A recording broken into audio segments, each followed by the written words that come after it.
sorry, Packer fans. I don't really like you. And I don't win. All right, well, he didn't play well, but last week, neither did Aaron Rodgers nor Kirk Cousins. But today, those two will meet with the NFC North first place spot on the line.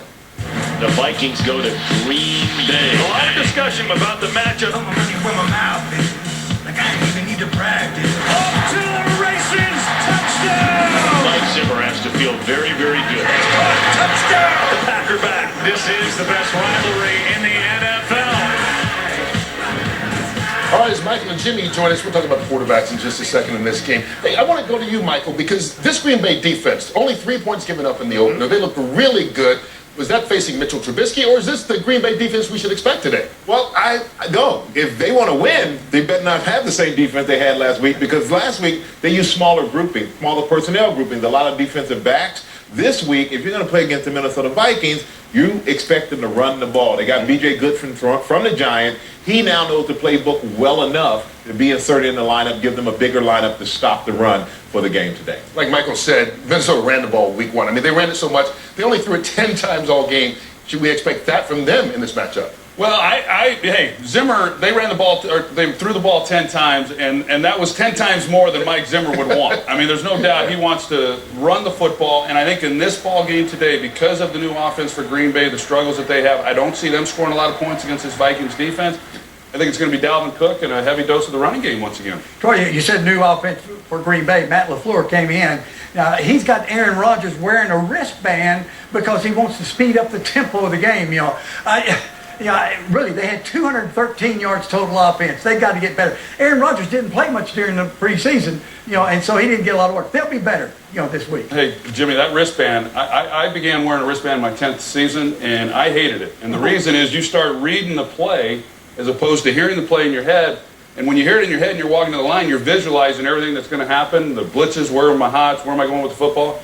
The wristband, you just read it, and you don't even start thinking about the play till you start to get underneath the center. I didn't like it. I'm not sure Aaron Rodgers liked it either. See, I knew that. That's why I didn't give you that. I tried to. Real quick, we talk about Aaron Rodgers and his arm strength. We've seen the numbers, #1 passing efficiency all the time, all that kind of stuff. What is it, though, that makes him different, makes him special? Well, we all know he's very, very intelligent, and he certainly is when it comes to football as well. I have a chance to sit down with each of these quarterbacks and visit with them before we go into our games. And there's some really, really bright quarterbacks. I'm not suggesting that, but Aaron Rodgers is on a different level. I mean, he knows every guy on that defense, everything that they could possibly do if an injured player goes down and who's coming in, and I think that gives him a sizable advantage in this game. All right, we'll find out how he performs as this great rivalry continues. I've been a drop-back quarterback. I had great passing statistics, and I had a 500 record. I wanted to show people I could throw. I did. I showed that I can lead. But the one question people ask now is, can he win? That's my last dragon to slay the Packers today. What they are going to do is try to find that balance. As for Green Bay, after throwing for just over 200 yards, Aaron Rodgers said he watched the game and the offense is closer than he thinks, closer than he thought.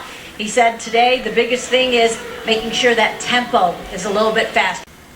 Certain words come to mind when you think of Packers football: Lambeau, Lombardi, Cheesehead, and of course, Favre. In his 16 years as a Packer, the Hall of Fame gunslinger restored the team to its former glory. So when in 2009, Favre unretired to join Green Bay's most bitter rival, Minnesota, it was like something out of a movie. The hero turned villain, leaving the audience and opponents reeling.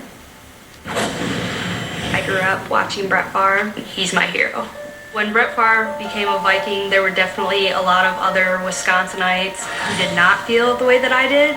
Whether he wanted to make it a personal thing and come play Green Bay twice a year, I still don't really know, but we're going to have our hands full.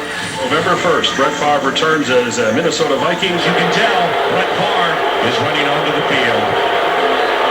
They kind of pushed you out a little bit when you wanted to come back, so I get it. I understand why he may have held a little bit of a grudge against the organization. He was probably not going to get the warmest welcome, and he didn't. Brett Favre booed, lost away. These fans poured their heart and soul into Brett Favre, and he betrayed them.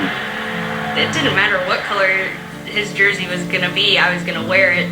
I took a lot of flack for that. People call me a traitor, or how could I? But I just remember thinking, like, this has to be kind of weird for him to be coming out of the visitors' tunnel in Lambeau wearing purple.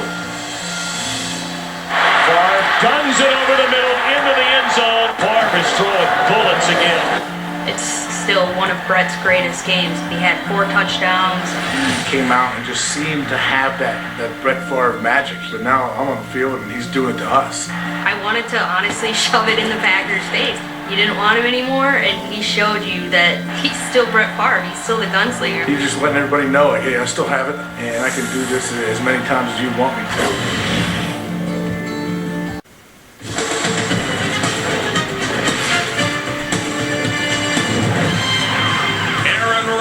And the Packers take on the visiting Vikings here at Lambeau Field.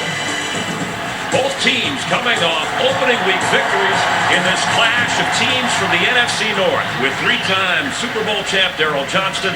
I'm Chris Myers. Nice to have you watching with us. At the end of the day, the winner of this game will sit alone atop the division. Darryl, both teams won behind defense, but Aaron Rodgers and his rookie head coach Matt LaFleur said, in this game, we're going to have to play better on offense. Yeah, a lot of high expectations for that pair coming into the opener. Didn't really live up to expectations, actually costing Aaron Rodgers to tell Matt LaFleur that, I'm going to be a lot better moving forward. The reason they won, as you pointed out, great defense. In year 2 of Mike Pettine's system, that Packers defense was awesome against the Bears. As was the Viking defense. Kirk Cousins only had to throw 10 times. He told us by necessity he expects today he'll have to throw a lot more. A great team victory. Offense, defense, special teams. The game unfolds exactly the way Mike Zimmer wants it to. They block a punt. They create a turnover. It's 14-0 at the end of the first quarter. They start rolling with the run game. But Kirk Cousins told us, when it's my turn to win, I've got to prove to everybody that I can. And this is one of only 3 games this weekend matching 2 undefeated teams in the NFL. Kirk Cousins said, we don't want to get into a track meet with Aaron Rodgers unless it's on the ground. Kickoff coming up. Football league. I'm sorry, Packer fans. I don't really like you. And I never will.